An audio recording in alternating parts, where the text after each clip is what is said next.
Hi hello good morning. എല്ലാവർക്കും എൻ്റെ പുതിയൊരു വീഡിയോയിലേക്ക് സ്വാഗതം.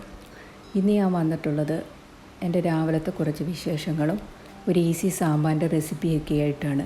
കണ്ട് ഇഷ്ടപ്പെടുകയാണെന്നുണ്ടെങ്കിൽ സപ്പോർട്ട് ചെയ്യാൻ മറക്കല്ലേ. അപ്പോൾ നമുക്ക് നേരെ വീഡിയോയിലോട്ട് പോകാം. അങ്ങനെ ഇന്ന് മോന് കോളേജുള്ള ദിവസമാണ്. മോന് കോളേജുള്ള ദിവസങ്ങളിൽ സാധാരണ ഞാൻ 6 o'clock എഴുന്നേൽക്കാറുള്ളത്. അങ്ങനെ എഴുന്നേറ്റ് പാടെ ബെഡൊക്കെ നീറ്റാക്കി ഇട്ടതിന് ശേഷമാണ് ഞാൻ എൻ്റെ മറ്റു പണികളിലേക്ക് കടക്കുന്നത്.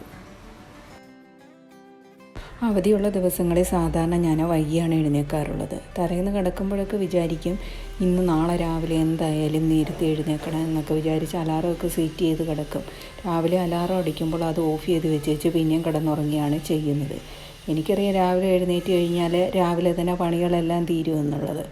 എങ്കിലും രാവിലെ എഴുന്നേൽക്കാനുള്ള മടി കാരണം പിന്നെയും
രാത്രി കിടക്കുമ്പോൾ കിച്ചണൊക്കെ നല്ല നീറ്റാക്കിയിട്ടാണ് കിടന്നുറങ്ങുന്നതെങ്കിലും രാവിലെ എഴുന്നേറ്റ് കിച്ചൺ സ്ലാബൊക്കെ ഒന്ന് ക്ലീൻ ചെയ്തതിന് ശേഷമേ ഞാൻ എൻ്റെ ഡെയിലിയുള്ള പണികളിലേക്ക് കടക്കാറുള്ളൂ.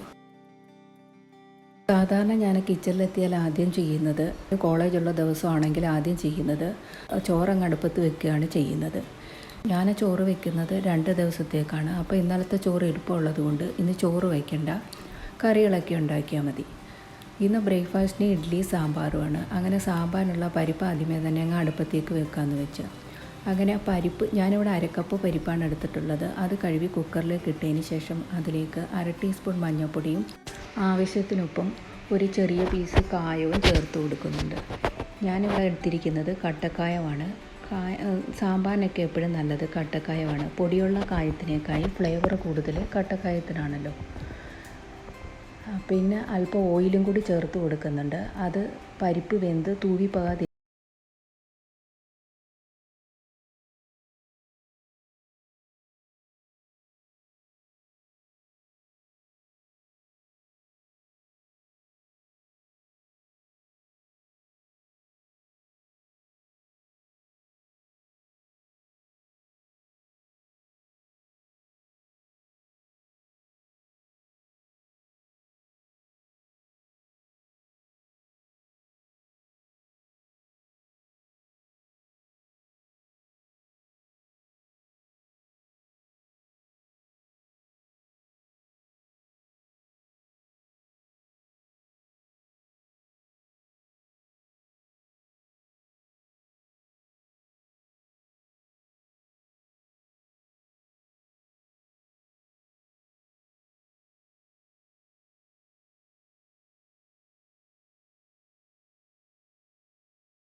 ഞാൻ സാമ്പാർ ഉണ്ടാക്കുകയാണെന്നുണ്ടെങ്കിൽ തലേന്ന് വെജിറ്റബിൾസ് എല്ലാം എടുത്ത് ഒരു പാത്രത്തിലാക്കി ഫ്രിഡ്ജിൽ തന്നെ വെച്ചേക്കും.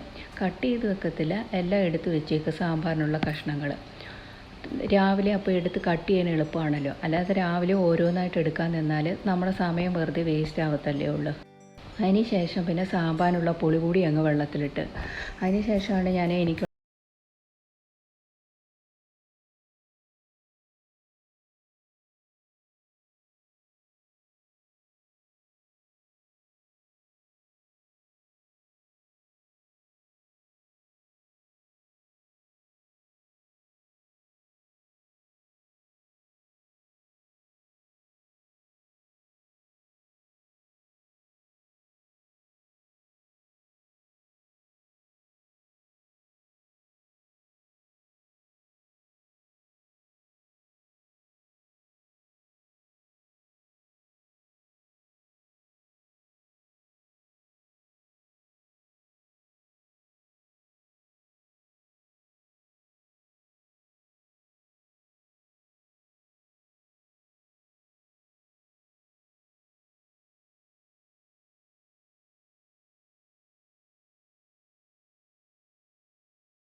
അപ്പോഴേക്കും നമ്മുടെ പരിപ്പ് വെന്ത് വന്നിട്ടുണ്ടായിരുന്നു. അങ്ങനെ കഷ്ണങ്ങളെല്ലാം ചേർത്ത് കൊടുത്തതിന് ശേഷം നമ്മൾ വെള്ളത്തിലിട്ടിരുന്ന പുളിയും കൂടെ പിഴിഞ്ഞൊടിച്ച് ആവശ്യത്തിന് വെള്ളവും ഉപ്പും ആവശ്യത്തിന് മഞ്ഞൾപ്പൊടിയും ചേർത്ത് കൊടുത്ത് നമുക്ക് ഒരു വിസിലൂടി ഒന്ന് അടുപ്പിച്ചെടുക്കാം. ഹൈ ഫ്ലെയിമിൽ ഒരു വിസിലൂടി ഒന്ന് അടുപ്പിച്ചെടുക്കാം.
ഉണ്ടാക്കുന്നതെന്ന് പഠിച്ച് അവന് വലിയ ഇഷ്ടമാണ് തേങ്ങ അരച്ച സാമ്പാറേ. അങ്ങനെ ഞാൻ ഇടയ്ക്കിടയ്ക്ക് ഉണ്ടാക്കാറുണ്ട്. അന്ന് യൂട്യൂബൊക്കെ ഉണ്ടെങ്കിലും അങ്ങനെ കോമൺ ആയിട്ടുള്ള ഒരു ടൈമല്ല. ഇപ്പം നമുക്ക് എന്ത് റെസിപ്പി വേണമെങ്കിലും യൂട്യൂബിലടിച്ച് നോക്കിയാൽ നമുക്ക് കിട്ടുമല്ലോ. എനിക്കാണെങ്കിൽ ഈ മെഴുക്ക് പുരട്ടിക്കകത്ത് ഈ ചതച്ച മുളക് ചേർക്കുന്നത് വലിയ ഇഷ്ടമാണ്. അപ്പോൾ നോക്കിയപ്പോൾ ഉണ്ട് ചതച്ച മുളക് തീർന്നു. ഞാൻ പിന്നെ പെട്ടെന്ന് തന്നെ ഇത്തിരി ചതച്ച മുളകൊക്കെ ഉണ്ടാക്കിയെടുത്ത് അതിന് ശേഷം ഇഡ്ഡലിക്കുള്ള മാവ്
സാമ്പാർ ഇവിടെ റെഡിയായി കഴിഞ്ഞു. സാമ്പാർ വെച്ചാൽ രണ്ടാണ് ഗുണം. ഉച്ചയ്ക്കും എടുക്കാം, ഉച്ചയ്ക്ക് ചോറിനും എടുക്കാം. അവന് വലിയ ഇഷ്ടമൊന്നുമില്ല ചോറിൻ്റെ കൂട്ടത്തിൽ സാമ്പാർ കഴിക്കാൻ. അവൻ ഇന്നലത്തെ കുറച്ച് മീൻകറി ഇരിപ്പുണ്ട്.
അവനെ സാധാരണ സൈക്കിളിലോ 2 വീലറിലോ ആണ് കോളേജിൽ പോകുന്നത്. ഇന്ന് മഴയായതുകൊണ്ട് കാറിലാണ് പോയത്. അവന് കൂടുതലും സൈക്കിളിൽ പോകാനാണ് ഇഷ്ടം. അങ്ങനെ മോനുള്ള ഗേറ്റൊക്കെ തുറന്നു കൊടുത്തതിന് ശേഷം ഞാൻ പോയി പാലൂടി എടുത്തിട്ട് വന്ന് പാലവിടെ ഫ്രണ്ട് ഗേറ്റിൻ്റെ അവിടെ കൊണ്ടുവെക്കുകയാണ് ചെയ്യുന്നത്.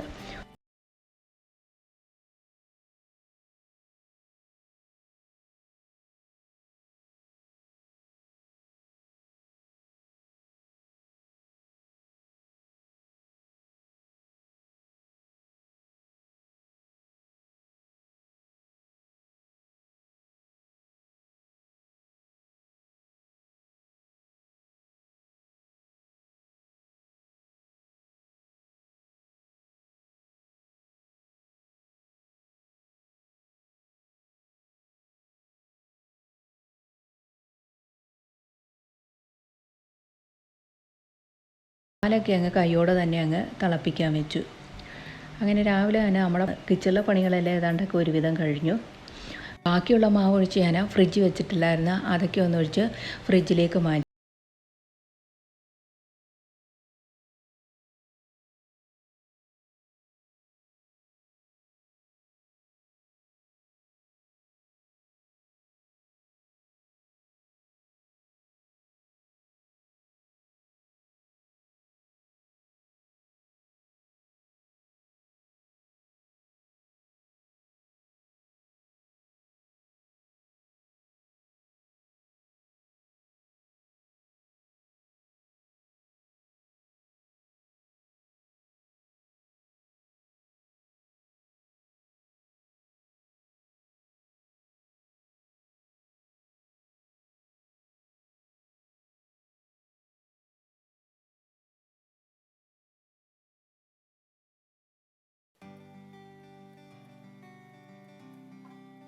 അങ്ങനെ ബ്രേക്ക്ഫാസ്റ്റൊക്കെ കഴിഞ്ഞ് അത് കഴിച്ച പാത്രങ്ങളും കൂടെ കഴുകി എടുത്തതിന് ശേഷം ഞാൻ സ്റ്റൗ കൂടി ഒന്ന് ക്ലീൻ ചെയ്തെടുത്തു. സ്റ്റൗ ക്ലീൻ ചെയ്യുമ്പോഴെപ്പോഴും നമ്മൾ അതിൻ്റെ അടിഭാഗം കൂടെ ക്ലീൻ ചെയ്യാനായിട്ട് ശ്രദ്ധിക്കുക.